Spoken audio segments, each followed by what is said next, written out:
болсо ачык эле айтышыбыз керек. Армияга барбаган жигиттерге кыздар турмушка чыкпай эле коюш керек. Ал деген армияда кызмат кылбаса, элини коргонго жараса, ошон үчүн үй бүлөгө жоопкерчилик жок болуп, ажырашкандар көбөйүп атат. Тирүү жетим балдардын саны көбөйүп атат. Эркек балдарыбыздын мүнөзү жумшак болуп, эрке талтаң болуп, анан жоопкерчиликти сезбестен үй бүлө институту талкаланганы ушундан болуп атат. Эркектерибиз өзүнүн үй бүлөлүк кожоюнчулугун сезиш керек. Ал үчүн армияда сөзсүз түрдө кызмат кылып. Туура, Мадира Азимовна, сиз абдан туура айттыңыз. Ырайкандын бир ыры бар.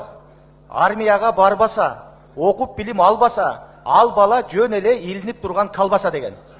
Анысыңардай сөзсүз жигиттер армияга барыш керек. Анан армияда өзүнүн эрежеси, тартиби бар, катуу тартип болуш керек. Анча-мынча какукус болот, какус кукус. Анан ошонун баарына ызылдай берген болбойт. Албетте эми чектен ашып кеткен учурларда аны атайын комиссия текшерип тийиштүү жазаларын берет. Бирок армия катуу болуш керек. Армияда тартип болбосо, анча-мынча какус кукус болбосо, анда ал жөн эле бир эс ала турган же окуй турган жай эмес. Ал жерде кызмат өтөгөндө мындай жигиттер ошон менен бышат. Анан